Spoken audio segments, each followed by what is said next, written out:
udah ikut aja. Yuk. Ya udah, ya udah.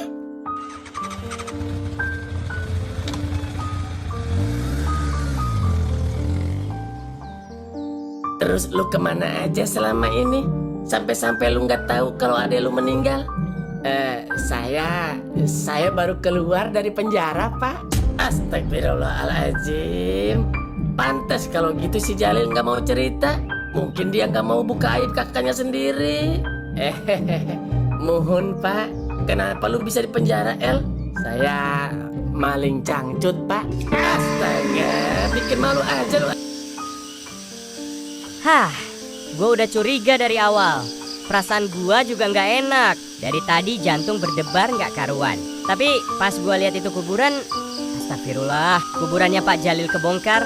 Berasa pula, kok ngeri banget ya jadinya. Kayak bukan asap biasa, tapi asap panas, tebel, baunya aneh. Kayak campur tanah basah sama daging kebakar. Kena siksa kubur apa lo Jalil? Tapi dosa apa sih yang lo buat? Lu nggak punya harta, cewek juga kagak pernah main, minum pun nggak, kerja rajin, salat rajin. Tapi kenapa kubur lu begini? Atau jangan-jangan ada yang bongkar kuburan lu, Lil? Hadeh, tega amat sih orang. Mau ngambil tali pocong kali? Ya, capi buat lu aja waktu hidup kurus kering, sekarang udah jadi tulang. Mau diambil apanya lagi? Kasihin lu, Jalil. Kembaran lu aja jauh-jauh dari kampung datang, lihat kubur lu udah rusak begini. Gue doain lu di depan kuburan. Tapi tangan gua rasa mau gemeter. Asapnya makin tebel, kayak keluar dari dalam tanah. Dengerin baik-baik. Kayak ada bunyi pelan, kayak desisan. Astagfirullah. Bulu kuduk gua langsung berdiri. Jalil, kalau itu bener lu, udah ya, jangan nongol dulu. Gumam gua pelan. Tapi makin lama, asapnya makin naik. Bentuknya kayak ngumpul di satu titik. Hati gua udah deg-degan parah. Ini bukan asap biasa. Bentar, ini gua salah lihat apa gimana? Kok bentuknya kayak kepala ya? Gua mundur pelan, kaki gemeter. Waduh, Jalil, kalau lu beneran bangkit, jangan gua duluan yang lu datengin. Gua belum siap mati, Lil. Angin lewat, bikin daun-daun pohon Kamboja di samping kuburan bunyi gesek. Krak, krak, krak, krak.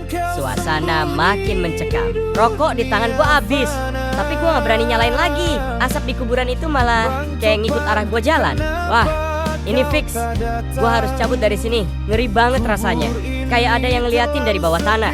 Langkah gue cepet, tapi hati masih ke bawah tegang. Sumpah, perasaan gue gak enak banget malam ini. Kayak belum selesai urusannya si Pak Jalil. Elah, mau kabur juga gak enak sama kembarannya. Cajun si Jail. Mukanya pucet banget dari tadi. Wrong kajuk. Aduh, ini orang kalau doa kok lama amat sih. Baca tahlil aja kayak baca kitab 30 juz. Gua udah merinding nunggu di sini dari tadi. Bulu kuduk berdiri semua. Mana gua lagi yang paling deket sama kuburannya. Kayak gua sengaja disuruh jagain nih. Asap udah mau maghrib pula. Angin mulai dingin. Bau tanah basah makin kuat, bikin kepala pusing. Rungkat, cepetan doa lu ah. Gua ngomel dalam hati. Suara gua sampai keluar pelan, tapi dia tetap khusyuk. Kepala nunduk, nggak denger. Gua liatin lagi kuburan itu. Asapnya udah mulai tipis, tapi masih ada yang ngumpul di bagian kepala nisan. Kayak belum mau pergi. Jayal, kembaran si Pak Jalil, dari tadi diam aja. Cuma liatin makam saudaranya itu, matanya basah tapi kaku. Kayak dia ngerasa ada yang manggil, tapi takut jawab. Duh, ini suasananya udah nggak beres. Wah, kayaknya Jail harus gue bawa besok ke Pak Ustadz deh, biar minta petunjuk. Sekalian minta doa buat perbaiki kuburan si Jalil. Soalnya ini aneh banget, masa kubur bisa berasap gitu? Kayak ada sesuatu yang belum kelar. Gua nggak mau nunggu lama. Gua pengen cepet pulang, istirahat. Besok pagi langsung gua antar Jail ke Pak Ustadz, biar jelas semuanya. Gua nggak mau mimpi buruk malam ini, apalagi diker kerosetan Jalil. Udah cukup rasanya ngelihat asap tadi aja. Jantung gua hampir copot. Ya Allah, selesain. Cepet deh ini doa, rungkat. Sebelum yang di bawah tanah ikutan bangun lagi. Gua nunduk, ngelus dada. Tapi entah kenapa angin tiba-tiba berhenti.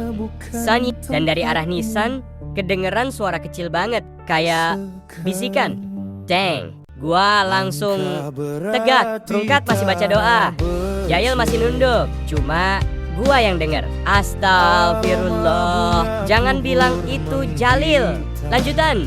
Kubur berasap monolog mengendang. Curiga juga gue sama Pak Jael ini. Tiba-tiba nongol pas makam saudaranya rusak. Padahal waktu Jalil meninggal dulu, gue inget banget dia nggak sempet datang. Alasannya lagi di luar kota. Katanya jauh banget. Sekarang pas kuburannya kebongkar dan berasa begini, tahu-tahu dia nongol. Kayak udah nunggu momen. Ini nasib gue perhatiin dari tadi. Dia diem, tapi matanya nggak pernah lepas dari nisan itu. Kayak lagi nunggu sesuatu. Tiap kali angin lewat, dia malah makin deket ke makam. Ngeliatin tanahnya kayak orang ngelamun. Gua sama Rungkat aja udah ngeri, tapi dia kayak nggak takut sama sekali. Apa dia emang diutus buat benerin makam saudaranya? Atau ada hal lain yang dia tahu tapi nggak mau ngomong? Bisa jadi. Gue sih nggak berharap aneh-aneh, tapi dari gerak-geriknya tuh ada yang nggak serak di hati gue. Tadi pas gue tanya pelan, Jael, lu tahu siapa yang bongkar kuburan Jalil? Dia cuma senyum dikit, terus bilang, nggak semua kubur dibuka sama manusia, Dang. Waduh, kalimatnya aja udah bikin jantung gue salto. Habis itu dia jalan ke arah batu nisan, ngeruk-ngeruk tanah dikit pakai tangannya, terus bilang pelan, masih hangat. Enggak, astagfirullah. Kuburan bisa hangat dari mana? Gua lihat Rungkat, mukanya juga tegang, tapi pura-pura tenang aja sambil baca doa pelan-pelan. Dalam hati, gua ngomel sendiri.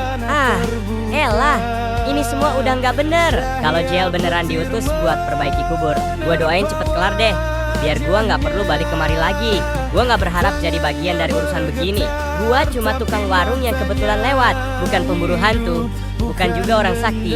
Tapi entah kenapa langkah gue selalu aja nyangkut di hel-hel yang begini. Angin tiba-tiba kenceng, daun kamboja jatuh satu-satu ke atas nisan. Pak Jael masih jongkok, tangan kirinya nempel di tanah, matanya merem kayak lagi dengar sesuatu dari bawah sana. Gua merinding parah. Ya Allah, kalau gue bisa milih, gue udah cabut dari tadi.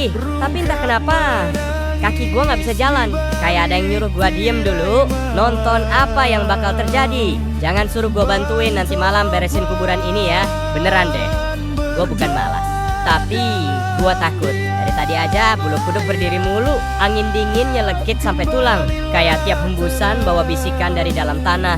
Dang, nanti malam kita balik lagi ke sini ya, bantu bersihin, kata Rungkat tadi sebelum doa. Ya elah, gue cuma bisa angguk pura-pura. Dalam hati mah udah teriak, jangan malam, bego. Nanti malam kuburan malah rame, bukan sama orang hidup. Gue bukan penakut, tapi kalau urusannya udah sama yang beginian, gue angkat tangan.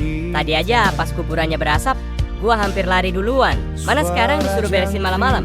Empen, tapi ya kalau Rungkat ngajak gue, terus Pak Ustadz ikut juga, ya mau gimana lagi. Masa gue nolak di depan Ustadz, bisa-bisa dibilang imannya tipis. Aduh, gue pengen sih bilang, Ustadz, kalau bisa jangan malam deh, siang aja biar terang. Tapi takut dikira ngelawan. JL, kembaran Jalil, dari tadi diem aja, matanya sayu, tapi kayak ada sesuatu yang disimpan. Gue yakin dia juga ngerasa aneh. Mungkin dia ngerasa saudaranya belum tenang. Gue lihat lagi kuburan itu, asapnya udah nggak kelihatan, tapi tanahnya masih lembab, kayak baru digali terus ditutup lagi. Ada hawa aneh keluar dari situ, dingin tapi nyengat. Gua ngelus dada pelan. Ya Allah, tolong jangan kasih kejadian aneh malam ini. Gua cuma pengen balik, mandi, tidur, pura-pura lupa semua ini. Tapi sialnya, kata Rungkat, Dang, malam kita kesini lagi. Habis Isya, jangan lupa bawain senter sama air doa. Gua langsung bengong, mau nolak. Lidah gua kayak kaku, hati udah menjerit duluan. Haduh, ini bakal jadi malam paling panjang buat gua.